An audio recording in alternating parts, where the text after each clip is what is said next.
ಎಲ್ಲರಿಗೂ ನಮಸ್ಕಾರ. ಪರಿಮಳ ಕಿಚನ್ಗೆ ಸ್ವಾಗತ. ನಾನು ನಿಮ್ಮ ಪರಿಮಳ. ಬೇಸಿಗೆ ಕಾಲದ ಸ್ಪೆಷಲ್ ತೆಂಗಿನಕಾಯಿ ತಂಬುಳಿ ಮಾಡುವುದು ಹೇಗೆ ತೋರಿಸ್ತಾ ಇದ್ದೀನಿ. ತುಂಬಾ ಸುಲಭವಾಗಿ 5 ನಿಮಿಷದಲ್ಲಿ ಮಾಡ್ಕೋಬಹುದು. ತಿನ್ನಕ್ಕೂ ಅಷ್ಟೇ ರುಚಿಯಾಗಿರುತ್ತೆ, ಆರೋಗ್ಯಕ್ಕೂ ಕೂಡ ತುಂಬಾ ಒಳ್ಳೇದು. ಹಾಗಾದ್ರೆ ಬನ್ನಿ ಇದನ್ನ ಮಾಡುವ ವಿಧಾನ ಮತ್ತು ಬೇಕಾಗುವ ಪದಾರ್ಥಗಳು ನೋಡ್ಕೊಳ್ಳೋಣವಾ.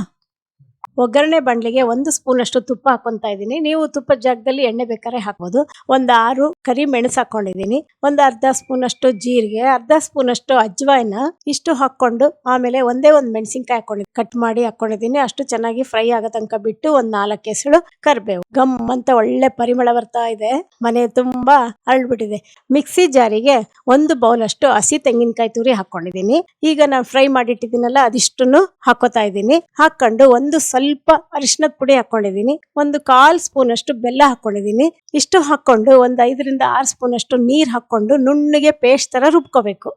ನೋಡಿ ಈ ತರ ರುಬ್ಕೋಬೇಕು. ಎಷ್ಟೊಳ್ಳೆ ಘಮ ಬರ್ತಾ ಇದೆ ಗೊತ್ತಾ. ಆರೋಗ್ಯಕ್ಕೂ ತುಂಬಾ ಒಳ್ಳೇದು. ಈಗ ಬೇಸಿಗೆಗಾಲ ಆಗಿರೋದ್ರಿಂದ ಇದನ್ನೆಲ್ಲ ಮಾಡ್ಕೋಬೇಕು. 1 ಬಾಣ್ಲಿಗೆ ಅರ್ಧ ಸ್ಪೂನ್ ಅಷ್ಟು ತುಪ್ಪ ಹಾಕೊಂಡಿದ್ದೀನಿ. 1/4 ಸ್ಪೂನ್ ಅಷ್ಟು ಜೀರಿಗೆ, ಸ್ವಲ್ಪ ಕರಿಬೇವು, ಇಷ್ಟು ಚೆನ್ನಾಗಿ ಫ್ರೈ ಆಗ್ಬೇಕು. ಚಟಪಟ ಅಂತ ಒಳ್ಳೆ ಘಮ ಬರ್ತಾ ಇದೆ.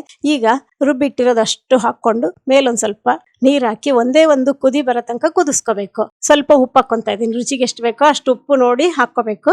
ಒಂದು ಕುದಿ ಬಂದ್ಮೇಲೆ ಗ್ಯಾಸ್ ಆಫ್ ಮಾಡಿ ಸ್ವಲ್ಪ ತಣ್ಣಗಾದ್ಮೇಲೆ 2 ಲೋಟದಷ್ಟು ನಾನು ಮಜ್ಜಿಗೆ ಹಾಕೊಂತ ಇದ್ದೀನಿ. ಸ್ವಲ್ಪ ನೀರಾಗಿ ಇರಬೇಕು. ಇದು ತಂಬುಳಿ ಆಗಿರೋದ್ರಿಂದ ಆದಷ್ಟು ನೀರಾಗಿ ಮಾಡ್ಕೊಂಡ್ರೆ ಒಳ್ಳೇದು. ನಾನು ಈ ಹದದಲ್ಲಿ ಮಾಡ್ಕೊಂಡಿದ್ದೀನಿ. ಇದನ್ನೆಲ್ಲ ಈಗ ಒಂದು ಪಾತ್ರೆಗೆ ಹಾಕೊಂಡಿದ್ದೀನಿ. ನೋಡಿ ಎಷ್ಟು ಚೆನ್ನಾಗಿರೋದು, ಆರೋಗ್ಯಕರವಾದ ತಂಬುಳಿ ಅಂತಾನೆ ಹೇಳ್ಬೇಕು. ಇದ್ರಲ್ಲಿ ಜೀರಿಗೆ, ಓಂಕಾಳು, ಮೆಣಸು ಎಲ್ಲ ಇರೋದ್ರಿಂದ ಕೆಮ್ಮು ಶೀತಕ್ಕೂ ಒಳ್ಳೇದು. ಬೇಸಿಗೆಯಲ್ಲಂತೂ ತುಂಬಾ ಒಳ್ಳೇದು, ತಂಪಾಗಿರುತ್ತೆ, ಬಾಯಿಗೂ ರುಚಿ ಆಗುತ್ತೆ.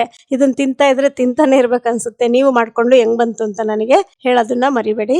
ನಿಮಗೆಲ್ಲ ಈ ತಂಬುಳಿ ಇಷ್ಟ ಆಗಿದ್ರೆ ಲೈಕ್ ಕೊಡಿ, ಶೇರ್ ಮಾಡಿ. ಹಾಗೂ ಪರಿಮಳ kitchen YouTube channel, Instagram page ಮತ್ತು ಫೇಸ್ಬುಕ್ ಪೇಜ್ ನ ಫಾಲೋ ಮಾಡಿ. ಎಲ್ಲರಿಗೂ ಧನ್ಯವಾದಗಳು.